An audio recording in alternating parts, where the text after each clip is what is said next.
Alright guys, so today we're back again, and the eve of 8.1 is upon us, and it's kind of a good time to talk about what the 8.1 changes for Balanced Druid are, and the implications associated with them. So basically, you can kind of see right next to me, just kind of some of the changes kind of summarized very quickly. So first off, Arcanic Pulsar is being added, and Sunblaze is being removed. Arcanic Pulsar basically allows you every 9 Star Surges, you get 6 seconds of Incarnation or Celestial Alignment depending on your talent choices. And it also gives additional damage on Star Surge base. This is very good for Arcanic Pulsar because it creates like a one-off trait, which synergizes very well with the rest of the Balanced Druid kit overall. Additionally, Pulsar, if you're looking to try to figure out what you should be using, Pulsar is a very good one-off trait. So if you don't already have one, you should kind of sim yourself to see at what kind of item level you should be looking for one. It is replacing Sunblaze in your current gear, so if you had a piece that already had Sunblaze, it has already been replaced with Arcanic Pulsar. So be kind of on the lookout for that. Additionally, it synergizes with Incarn and Streaking Stars very well. So in Uldir, you're going to be looking for an Incarn trait, or not an Incarn trait, a Streaking Stars trait and an Archive of the Titans trait to give you that raid bonus, and then the additional Streaking Stars damage from sending you into Incarn or Celestial Alignment with Pulsar. So Streaking Stars is going to be able to do a lot more damage, and it synergizes really well with Pulsar overall, especially in Uldir. So basically these 3 combinations of this extra ring, like this ring that you have, this combination of 3 will be the best choice for you moving forward. Additionally, we have some High Noon and Power of the Moon changes. Basically, they've been changed from initial damage to damage over time. Overall, this is a little bit healthier for the class and the spec overall, but in its current iteration and in their current power, they're not exactly going to be the most useful. However, whenever the next raid Battle for Starlord, whenever that is released, there will be an additional ring choice, so where you're going to have 6 of the class specific traits or like general traits or whatever, you're going to have 6 of those options. So High Noon and Power of the Moon might see a little bit of use there. Power of the Moon more so because it does give lunar empowerments based on an RPPM system, which is based on your haste. So in January, be on the lookout whenever you get that new ring. Power of the Moon might be a little bit better then. There will be a lot more information coming out on that in the future. Lively Spirit nerf. Lively Spirit got nerfed by 30% of its intellect per stack. So this trait is still good. However, if you weren't super great with it before and weren't using it to maximum effectiveness, you should probably not use it in Mythic Plus anymore. It was only really used in Mythic Plus. I mean, it saw some raid usage because it was so good. You're never going to see it in raid anymore. That Uldir setup that I was stating earlier about Archive of Titans, Pulsar, and Streaking Stars will be the best option. So it's gone from raid. As for Mythic Plus, it's still good. However, if you weren't using it to maximum effectiveness, or you weren't using it that great and coordinating with your tank and popping cooldowns and doing all that stuff, it's going to be like significantly worse for you to use. So I would suggest moving over to Archive of Titans if you don't feel super comfortable with Lively or you weren't using it that well. However, if you are using it super well, it is still a very good option, and it is still very good, and it's one of your best traits whenever you get around 12 stacks, I think is close to the cutoff for most people. So kind of be on the lookout for that because it is still very good for burst AoE and those kind of bursty situations. So Mythic Plus, it's still good, but if you weren't using it that great, you should kind of be on the lookout. And then next is we got the Mastery change to Solar Wrath and Star Surge. So basically the coefficient for Solar Wrath and Star Surge changed, which will help normalize Mastery as a stat that we now not necessarily are seeking out, but we are looking more for, it's a more balanced approach for all of our stats. All 4 Versatility, Mastery, Crit, and Haste are all a little bit more balanced overall. So you're going to be pushed more towards looking for item level as opposed to looking for secondary stats on a bunch of your gear, including rings, whatever else, right? So that's good overall. Additionally, we got a Twin Moon nerf and a Stellar Flare buff. So that kind of shakes up the level 90 row. So it establishes Stellar Flare is the go-to option for 1 to 2 targets. And it also makes Stellar Drift, believe it or not, the go-to for sustained cleave on 3 or more targets for sustained fights.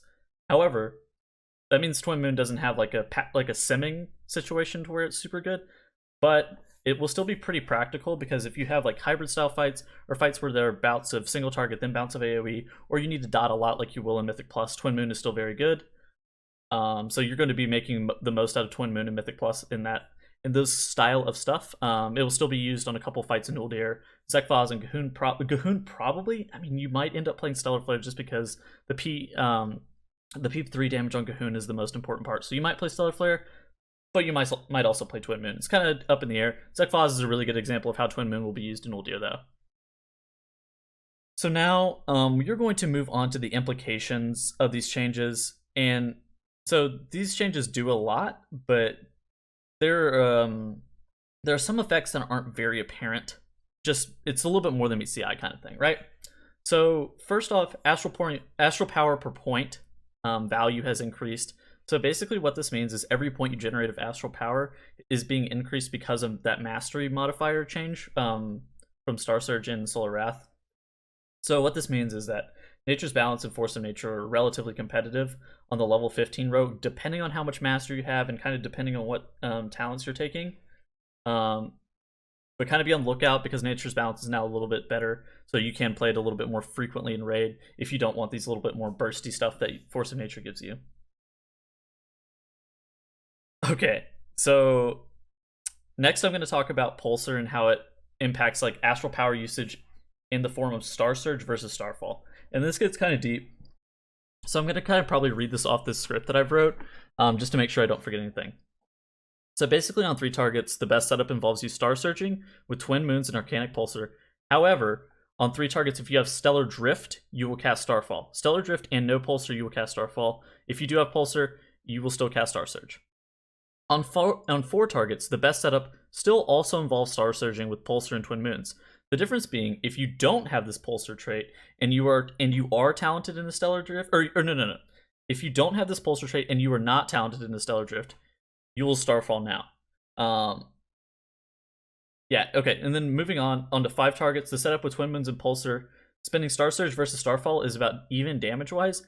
However, the setup with Stellar Drift is significantly better for 5 targets, so that definitely outweighs the Pulsar one, like Star Surge, Starfall debacle.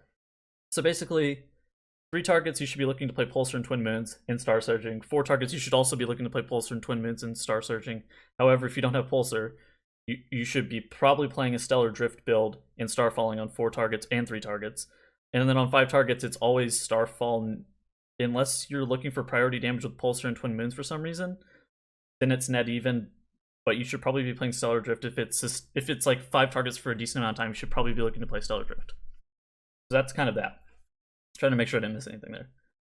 Alright, next we got Starlord versus Incarnation. This is also impacted by Arcanic Pulsar in a few different ways, but it kind of pushes Starlord a little bit further ahead than it already was. But in my personal opinion, I don't think you're going to be playing Starlord. I still think you're going to be playing Incarnation for the large majority of raid stuff, due to Incarn's more practicality in terms of use and ease of movement outside of Incarn, and Starlord is just kind of difficulty to maintain sometimes. Starlord is also difficult to micromanage, and if you want to read a little bit more about the micromanagement stuff, I wrote a thing on the how to improve section of my Wowhead guide, and then Dreamgrove GG has a thing on mastering Moonkin, and I'm pretty sure Icy Veins also has a thing on mastering Moonkin. If you want to pick any of the 3 guides, be more than free, feel more than free to.